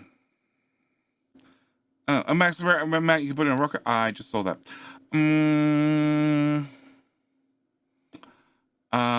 Yes, KD3. Yes, I got that. Oh, the phone went beep. Noises. I put it off silent to say, Sassy, can I have a drink, please? Mods off for the screenshot. That's probably true. Some of this could be 2.0 base changes separate from the DLC. Yes, yes. Okay, fine. All right, I need to go to the house to get a drink. Rail pillars. Rail pillars I didn't see. Yep, so I have no idea what the story is with the train tracks. I think the two curvy ones, I think there's a difference, but I'm not sure. Well, there's two types of curves now because there's this transition from straight. The pictures in the Friday Facts of the image. I think the two images are slightly different. In fact, I'm sure the images are slightly different. They do actually look slightly different. Because, well, as I was saying, there are two different types of curves in the rail changes. Yeah, I think there's 6 types of track overall. Straight to 22. Well, straight to fraction, and then fraction to 45. They won't be quite compatible with each other. It's like Tennis for 2, the first game ever made. What? Everything Factorio is based off it? Huh? Huh? Did they mention space trains? We already have space trains. They're called space platforms. Platforms. They're space trains. But I still don't have any idea. Platforms are space trains. Yep, I You don't haven't. have literal space trains like the stupid thingy space trains, which are literally trains driving in space. There's the literal trains that drive in space, but they also could use the space elevator to drive from literally flat on the ground to literally vertical. Vertical? Yeah, vertical to then literally horizontal again in space. All with the same type of train. No special tracks required. It's like Minecraft. No, it's like Tennis. Factorio is just a copy of 50 million other games previously made. Yes and no. Yes, but Every also game no. is unique and brings something to the table. Otherwise, it doesn't last. Right? The amount of times I've heard it's like Banished. I've never played Banished. I mean, technically yes, but also the game doesn't use the sounds of a shower running as rain. The open door, closed door, which is in Dyson Sphere for using sorters. Yep. And I've ruined so many people because when I've played open door, closed door, as I put down each and every sorter, and then it's been ruined for person after person after person. Anyway, train tracks. I don't get the difference between two straight ones at all. And I do not see a pillar for raised rails because that is a physical item that you need to put down, auto puts down. I think you need to have it in your inventory and it auto places, or you can manually place it if you want to. There's also another game Banished is based off of, but I forget what it's called. Banished is a city builder that is the same as Caesar. And shit, Not quite. It doesn't have the Wanderers. the Wanderers? What are the Wanderers? In Caesar and Pharaoh, you had to build, supplier buildings which had wanderers that would wander around and supply things. Okay. Banished doesn't have that. Okay. There's Imperium Romium, which is like a spiritual successor, kind of, sort of, to Caesar, which doesn't Settlers have 2. wanderers Yep. in the same regard. It's more like an area of effect, and it's more dealing with jobs and supply and demand of work. Sorry, I meant tired of hearing. It's like Minecraft. I heard it in your voice. I've just never played Minecraft. Minecraft does not interest me. And everybody's like, you should play Minecraft with all these mods. I'm like, well, you're not playing Minecraft anymore. You've taken the base engine and then you've thrown so many mods at it, it's no longer Minecraft. It's some abusive stepchild, brother, sister, sibling of Minecraft running on the Minecraft engine that went from needing 8 gig of RAM to run that now your PC with 32 gigs of RAM is swapping things in and out of the page file because you have so many mods crammed into this thing. Yep. I haven't played Minecraft. I've seen Minecraft. I've seen vanilla Minecraft. I've seen lightly modded Minecraft. I'm not interested. Heavily modified Minecraft, you've just gone too far. You've gone too far. It's like playing Flappy Birds inside the Factorio engine. It's possible. Doesn't mean you should do it. Does that apply to Pi 2? Not yet, but close. All games are just mods for Banished. Yeah. See, Banished, it's just a city builder. Can I like a meme image? Yeah, go right. It's got to a point and then died. Well, see, it's a city builder. It's a city builder, and that's the thing. Like, I've played Caesar and Caesar 2 and Caesar 3 and Pharaoh, and I've played all of these when they first came out. As we go, comments. Oh god. Oh, another one of these. Huh? What? Oh my god. EA. Okay. Original game, expansion. I mean, the original game, I wouldn't want the original. It's just rubbish. And then you get the good one from the DLC. From Software? Who's From Software? Who knows? Monsters the Bigger Burger? Have you heard of Buy Ock Game? No. Block Game. Oh, Block Game. No. Everything is possible except biting off your nose. Hunter, you never say something like that because there'll be somebody. Dark Souls. Oh, Dark Souls. Okay.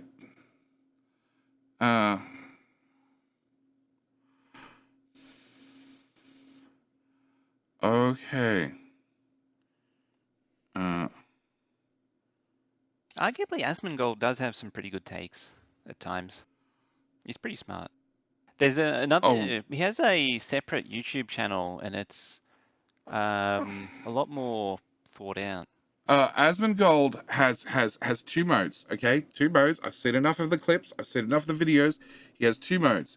He has the cells are struggling, okay, and thoughts are going to appear, and then we have moments of sheer clarity where I'm sure he turns into a 300 IQ genius, and then it passes, and it's one or the other. Yeah, I'd agree with that. I'm finding it interesting that there's no paradox here. That would be the one I'd like to see. Paradox on the side. It'd be original game would be, you know, the 2 burger buns and then 500 DLCs. Some of which cost you money and then some of which become free. Someone with experience with him IRL, I trust Zach about as far as I can throw him. Yes.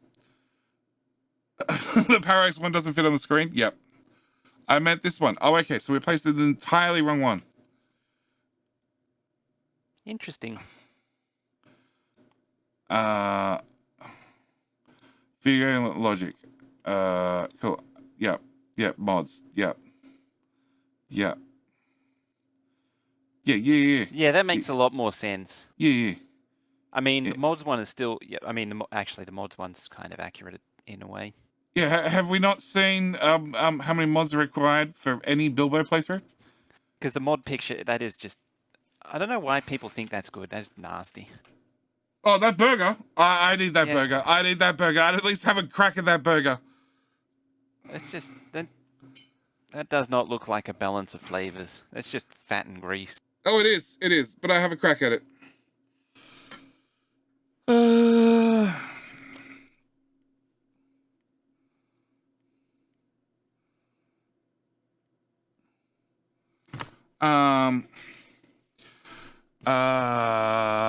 Dumpill Hunter, third time streaker. Yeah, look, That's the streak.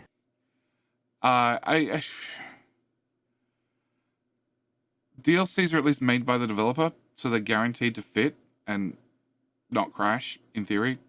Mods don't have that guarantee. In fact, was it 2 weeks ago? 2 weeks ago, I had Dyson's V crashing all the time, and it was because Time Tools had an update, and the guy didn't test to see whether it worked with autosaves. Because he just didn't run it for 5 minutes. It worked. It booted. It was fun. Ninja Buggy, I'm off. I'll catch you all with you tomorrow, and not a problem. I'm going to probably bail shortly as well, because I slept, yep, not much. Yep. Bread meets food. We'll eat the burger in under 5 minutes. Beard meets food. I have no idea who the hell that is, but I can imagine with a name like that. Yeah, I don't get the whole eating thing on YouTube either.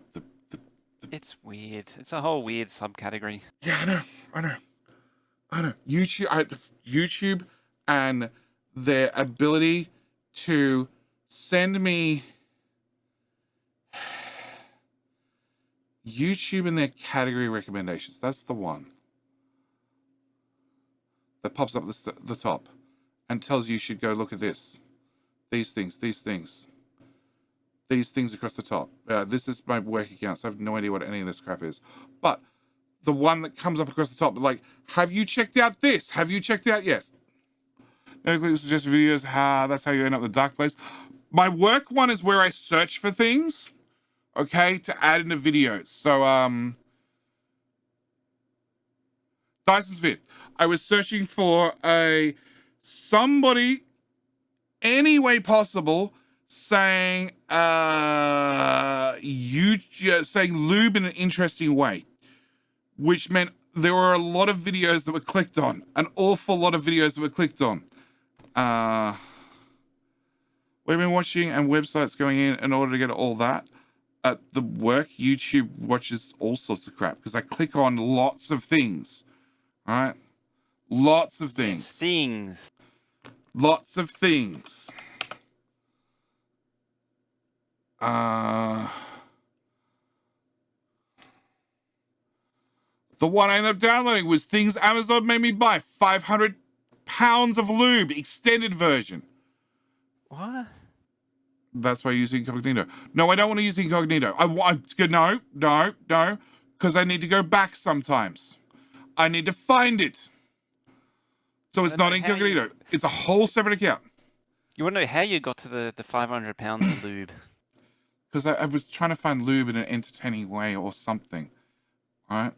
And then I found that this was the only thing I was looking for lube commercials, thinking that like maybe Durex or somebody had done like a funny commercial. Nothing. Oh, yeah, I saw an edgy, very Australian themed condom commercial has been doing the rounds lately.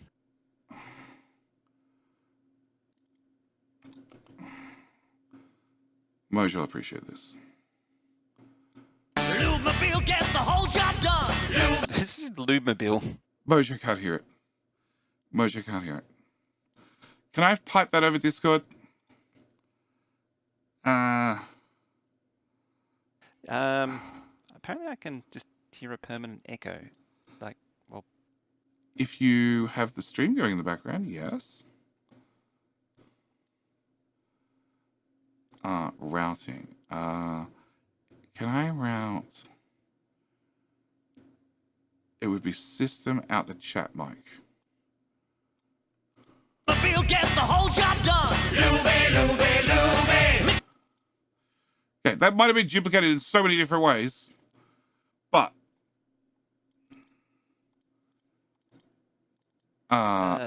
it sort of came in and then went. oh, hang on. If I turn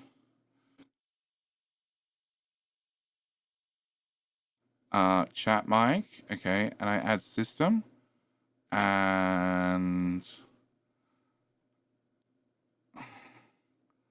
Lubemobile gets the whole job done. Lube. Mix the fan. yep, that I'm assuming Mojo could hear that. I could start hearing it and then it goes away. Okay. You're welcome. What's your welcome? TVC, Lubemobile. Yeah, this is what I dug out. I dug up Lubemobile, the Luby commercial. Yeah, this is not funny. Yeah, I remember this. This is one that I remember. Yeah, this is earlier. I'm pretty sure this is the guy who owns Lubemobile. Yeah, it's a mobile mechanic service. No, the guy on this particular commercial. I think he's the owner.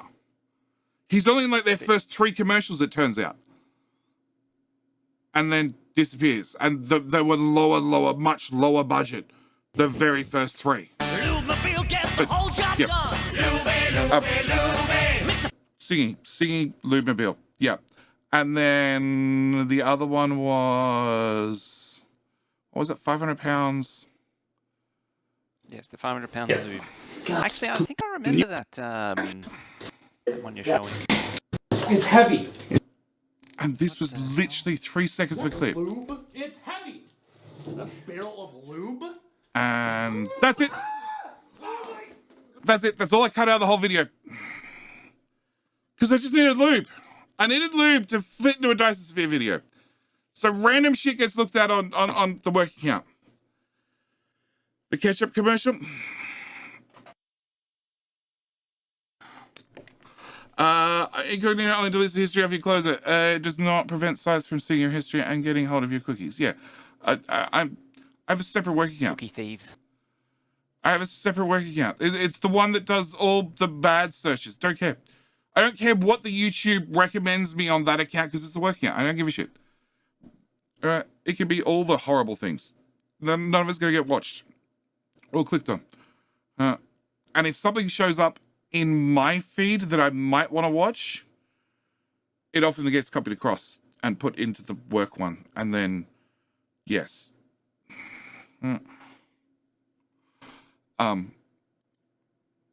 But yeah.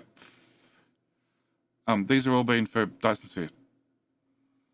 Yeah, Autobots, Lord of the Rings, Lumobile, Spice Girls, Transformers sound effect, I Love You 3000. Yeah, they're all for Dyson Sphere. Baby Simba, because, yeah. All right. I still don't know what the capture commercial is. Yep, no idea. Cookies are completely sandbox. I don't care. I just use a separate work account.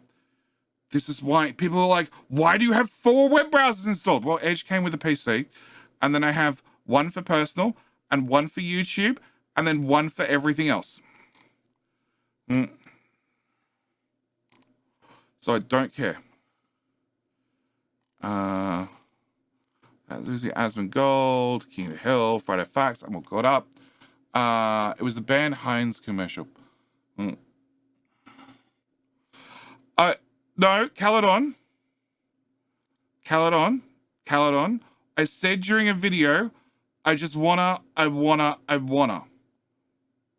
Hang on. I said during a video, shit.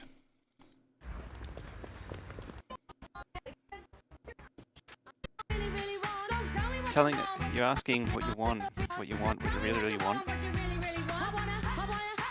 I said I wanna 3 times. I said I wanna 3 times, and I went bang, Spice Girls reference. So I slipped that to the video. Roller on to spice up your life, to come spice up your life. No, it's a different Spice Girls song. Implodes. Yeah, I know. And the DMC claimed. No, it was not claimed. Stop. Demonetized. No, it was not claimed. I was very careful. Very careful when I insert these things. This stream now, possibly. Possibly. I have the replicators downloaded for future video. Men do tell women what they want. They just don't believe it. Men are direct. Women hint around and are confusing. Yeah. Only under 25s. No. Well, yeah. No. That comes with a big asterisk, but generally it's... No. Sassy's older than 25. No. Eventually, so it either goes one of 2 ways. They either eventually learn through life, or they never learn. She chooses to be blonde. Yeah, that's one way to put it. Is that yes? Which one? Where did you get the video from? Do you legally own a copy of it? Which one, Hunter? Which one?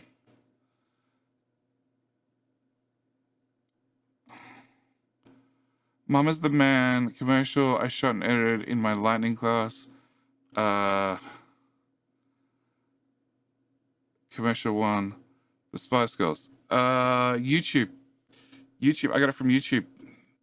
And YouTube let me watch it. And I pay for YouTube Premium, so I definitely paid for the ads to watch the video. It's all part of YouTube Music nowadays. This is why you don't pay for music services. You just buy YouTube Premium, because you get all the music that Spotify just lost. Was it Spotify? No, it was TikTok. TikTok just lost a whole pile of music. Yeah, TikTok. Amazingly. I'm not surprised. Somehow. Which Heinz band commercial am I meant to be looking at? I think I remember that one, the first one. I don't know, it's meant to be some Heinz reference to lube. The one you're hovering over now, that looks incredibly edgy. That's very 90s, late 90s.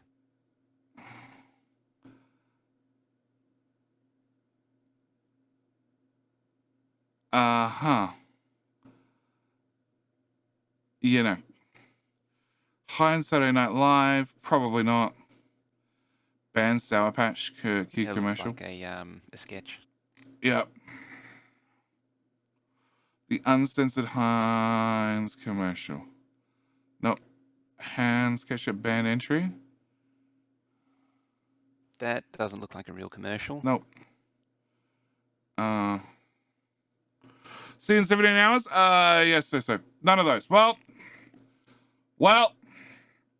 none of that's helpful. Band commercials, condoms. That probably might have helped.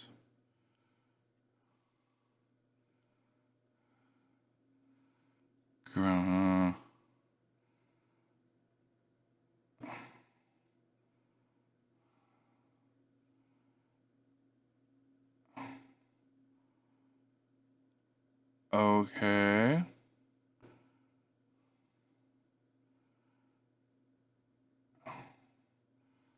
I know children like that.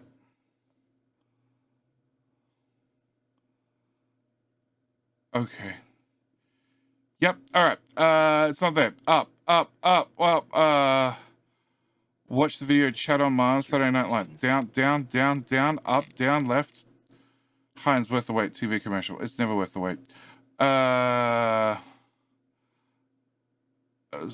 do I. I was one of them. One of those children. Chat on Mars, Saturday Night Live.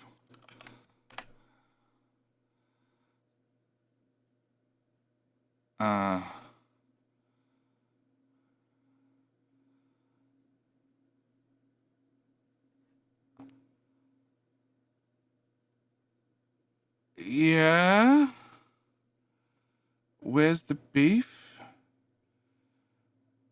Play on stream, but it's kind of ketchup commercial funny. That doesn't fucking help.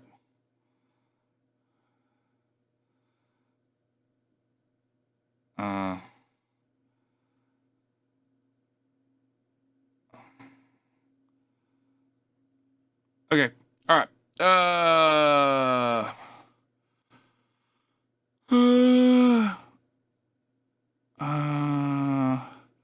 Ketchup commercial funny.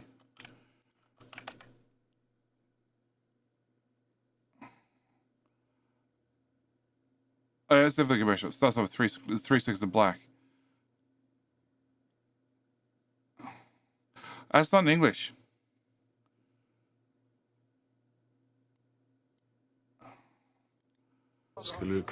No, it's not in English. Get back to the game. No, I'm calling it. I'm calling it. Had enough, have you? It's 11 a.m. and I not sleep last night. That was a silly thing to do. There it is. I went to bed. You just started? No, Fox. I started 7 hours ago. There you go. One more for you. One more.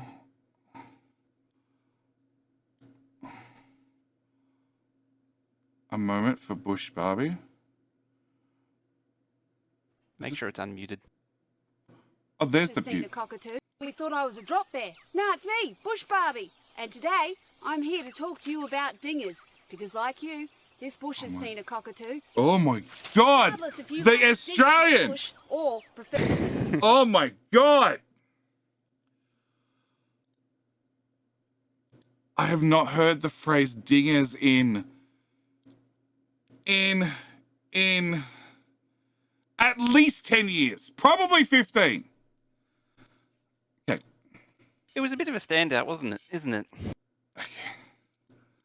I mean, it's a whole comedy style that I haven't seen in like 20 years. It's an Australian thing. It's an Australian We thing. thought I was a drop bear. Now it's me, Bush Barbie. And today, Actually, I'm it here would be to talk 10 to you years. about Whenever dingers. Because like you, this bush has that seen a cockatoo. sketch show was taken off air. Regardless It's if the you sort of like thing you it get from deep that. in the bush or prefer it in the outback, make sure you look after your wombat hole. So many critters can get down there, and believe me, it's enough to make your dango go drier than a dead dingo's donger in the desert, so don't do it, even if he is a fun guy. Yeah, so by all means go wild. Just make sure you take a moment, in the moment, to use a moment, so you can keep the devil out of your tassie and the jelly out of your box. That's it. Oh my God. Okay. probably thought I was a drop bear. No, it's me, So, Bush so Barbie. for those who Dad. don't speak Australian, did you get any of that? Go in the outback, exactly. Chili out of your box. Yup. See, that all translates perfectly fine. I don't have to stop to think about it. Use the condom. Yes, all the other words that went around that. All right. Tomorrow we will start with Final Factory. Or there's a possibility we're doing Enshrouded. I don't know. I haven't found out what's happening with Enshrouded. That might be Monday. But I think I got the gist of it. Yeah. Keep the thingies out of your wombat hole. Yep. You don't want nasty critters in your wombat hole. Exactly. Keep the critters out of your wombat hole. Oh my god. Twitch did things. Okay, we're gonna go say hi to Eva Race, who is playing the game I'm gonna be playing tomorrow. Final Factory. We'll probably be starting with that. She's a bush Barbie worrying about the critters, and Donga's down there near the wombat hole. All the flags. All the flags. Yes. Evie is a fun guy. Exactly. He's a fun guy. Fun guy. Like two separate words, but not when spoken with Australian. It's a fungi. Yeah. Fun guy. Yeah. It's Australian thing. Yeah. I only go Australian when I'm talking to Aussie nuts. Don't ask why. I've got no idea. But it brings out the inner Australian in me. He has that effect on all of us. Aussie nuts, yeah. Shoot before, there's a 17-second version. Before Bush Barbie, there's Nikki Irwin. Okay. This was the 45-second. I feel like eating some Maccas. Okay, that's just off topic. We're going to go raid Eva Race, because I want to get the Friday Facts in and done.